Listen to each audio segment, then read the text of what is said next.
it's Nicole and welcome back to my channel. Today I am sharing my wrap up for my project tray series.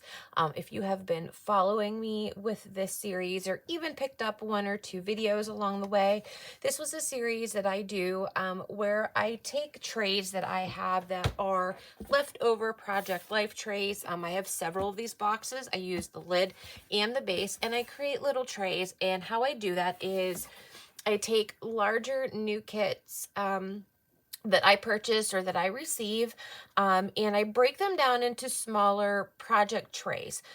So I pull like papers with like embellishments. I put things together on how my mind processes, and I'll make sure that I link the series down below and up at the eye for you.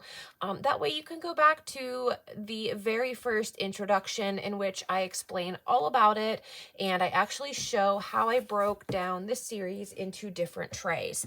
For me, it takes the guesswork out of creating layouts, because when I get a new kit and dive into it, sometimes I get loads of ideas, but if I don't take and put those ideas together in the very beginning, when I'm ready to scrap, those ideas are gone. So this helps take the guesswork out of things for me down the road, and I can, when I have time, I can just sit down and scrap. And this series, I put together 9 projects using the Mixed Tape Kit from Clique International. I think there might be a few left. If there are, I will make sure I link them down below. If the kits themselves are not available, I know Gia has some extra product in her shop that you can easily pull together. They are the lines from Bella Boulevard and Simple Stories from the Valentine's 2023 collections. So head over to there if you're interested to see how I put all of my trays together. Otherwise, this is what I created with the trays that we put together. The first one, and this is probably my most favorite out of the whole entire series, was where I created the rainbow, fussy cutting all of the words out. I love the dimension and the mixed media in this. Don't let mixed media scare you. I show how I created a stencil, so to speak, out of some 12 by 12 paper to get this look, and that helps create more controlled mixed media. If you're new to it, sometimes that tends to help a little bit. But this is project 1, which was the 12 by 12 layout with the fussy cutting and my cute little pup. And I think the majority of these layouts are of Sarge, except for maybe like 2 or 3. So this is layout number 1. Layout number 2 featured the Simple Stories octagon papers where I fussy cut those apart, used those embellishments around my page. I kept the same similar pattern in my photos, cut my photos out bigger but the same shape, accented the background with some ink blending, journaling, and loads of layers on this one as well, and I love this one to pieces too. Project number 3 was the mixed media one, and this is probably my favorite non-dog layout of the series. This was featuring the Simple Stories products. This was very mixed media heavy. I did everything on a diagonal, but a lot of heavy mixed media. The video that I did this, it was super sped up, but I kept in a lot of the mixed media that I did so that you could see how it all came together and how I used different pieces of that. Project number 4 was about cut files. I do have the link to this cut file in this video, which is in that same playlist. I don't remember the name of the cut file offhand, but I do have it linked in that video, so make sure if you're interested in it, go back and check it out there. This was about layering. A lot of my layouts include loads of layers. I love layers and texture. This one was not very texture heavy, but it was a lot of layers. Each of these tapes has multiple layers in them, at least 3 if not 4 into the dimensions, but this one focused on cut files. This one was a little bit of everything, a little bit of cut files, a little bit of mixed media, a little bit of texture, a lot of layering. This one featured a photo of my son and his girlfriend whenever they were at a chorus concert. I used a lot of big chipboard titles.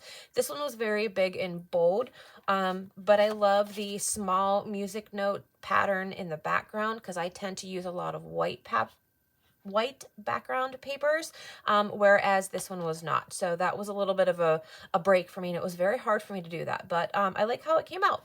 And I think that it might have been the clear gesso that I used on this one to maybe help break that for me. The next one is this one, which featured the Bella flowers. I love these flowers so much. I just pretty much focused as much as I possibly could on those. I was getting down into using scrap paper at this point. I felt that the page needed something for grounding, so I used scrap papers to create that the grounding point at the top of my page, to let everything kind of cascade or fall downwards. And then for the final 3 projects, I did the number 7 was a traveler's notebook page, which featured some of the simple stories, and I think these were simple stories die cuts. I could be wrong, but I feel like that they were. But the chipboards were Bella, and so was some of these. Now the bulk of this came from my stash. This is the ColorCast Design subscription kit that I purchased, and I used that to document on larger labels my currently listening, loving, making, and watching. After that, project number 8 was this layout, which I absolutely love. This was my Valentine's chef. This was a story about how I had made treats for my boys. They were actually cake pops, and I documented about Sarge and how he had to help me, and this was how I incorporated some bigger embellishment and die cuts. This is how I incorporated some bigger die cuts onto my project. And then I added in some circles over here that were left. So to help tie it all in on this side, I made the picture of Sarge into a circle and then incorporated my title around that to help pull it all together. And then for my final project was a mini album. This mini album was a lot of back and forth. This video, I want to say full filming was like 2 hours, but I trimmed it down to maybe 20 to 24 minutes or something, but it was very sped up because I did a lot of forwards and backwards on it. But this was a 6-page mini album that I used. Hi, baby. Hi. Yes, I'm talking about you. This was a 6-page album that I put together that focused on my husband and I, and what we like to do together, with our date nights, our trips that we like to take, things that we like to do, adventures that we like to go on, and then of course our love for our new pup that just had to say hello. But this was a lot of back and forth on how I put this one together, and honestly this is going to vary so much, but I showed this in its full entirety in the video because this shows how I used literally like every last scrap of paper embellishment thing that I had, and I incorporated it somehow into this mini album. So the fun part of not only doing all 9 of these projects and having and creating all 9 of these memories, but it is also seeing exactly what's left. Like, what do I have left over this huge kit that I got? Well, this is it. This is all I have left out of everything. I used every ounce of 12 by 12 paper that came with that kit, with the exception of these. That octagon page, this was the only one that I didn't use. I didn't feel like I could use this anywhere, but now that I see this, I should have turned it over and used the B-side because I probably could have used that B-side somewhere, but that's okay. So I have that, and I have these few little letters left of that cut apart word or letter page. These were the only letters that I had left, and there was nothing that I could make out of any of this to spell anything that would have worked. I used all of the Simple Stories die cuts. I used all of the Bella die cuts. I used that entire 12 by 12 sheet of chipboard. There was the music notes, the stars, used it all. And then the Pink Fresh, I felt like It was very hit or miss for me whether I was able to use this and incorporate it in. I found these were very easy to use, and I did use more than half of this package. So the whole back sheet is gone, and then I have a couple strips left here of the front for the washi strips. So washi for me is very hit or miss. I have a hard time using washi personally. It's not anything to do with the product or the manufacturer or the manufacturing of it. It's just a me thing. Washi's hard for me to use. Another thing that is very hard for me to use is alphas. I find that I use my papers and I use my die cuts for a lot of my titles. So this one was a die cut. Now I did incorporate that into that one, but that was mostly a die cut. These were chipboard. This was chipboard. These were all chipboard. These were die cuts and chipboard. So like I find that I use chipboard a lot, or die cuts a lot, or I fussy cut from my product a lot to create my title, as opposed to using these. Again, it's nothing with the product or the manufacturer or the thing itself. It's just a me thing. I find it hard to use this. So I literally have used like next to nothing out of this, just but a few pieces here and there. So this is, I'm going to try to keep this out on my desk and try to incorporate this into my traveler's notebook for February, what I have left to document into spring pages, in hopes to use a good chunk of this as well as this. And then the last thing that I have left is the green strip of enamel dots. I just didn't think that the green worked in any of my projects. Again, not a product thing, not anything else. It's just a me thing. I didn't think this color worked with anything that I did throughout the series, but I did trim it down like you can see.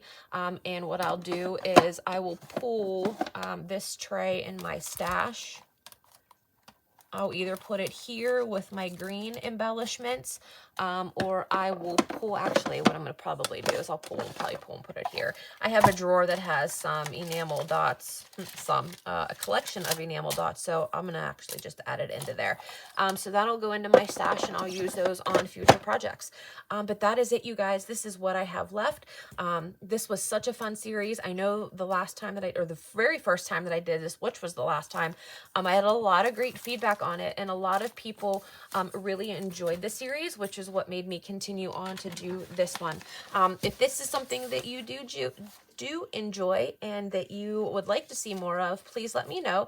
I am happy to continue doing things like this. It does take a bit of time. This whole series took me a month and a half to create and film from start to finish, 9 projects. I have a video for every single project in this, in my playlists. So if you want to go back and take a look, you can watch every project that came together here, but it does take some time. So I do have to put aside some other things to focus on this. And this past month and a half has been the my mini art journals. I have a mini art journal series on my channel that kind of had to get pushed to the wayside a bit so that I could do this, because I want to keep up with my monthly memory keeping, which is what I use my Cocoa Daisy subscriptions for. And then I like just to create other 12 by 12 layouts in general too. So that is it, you guys. I hope you have been inspired by this series. If you'd like to see more of this in the future, please comment and let me know down below. And until next time and the next video, happy crafting. Bye.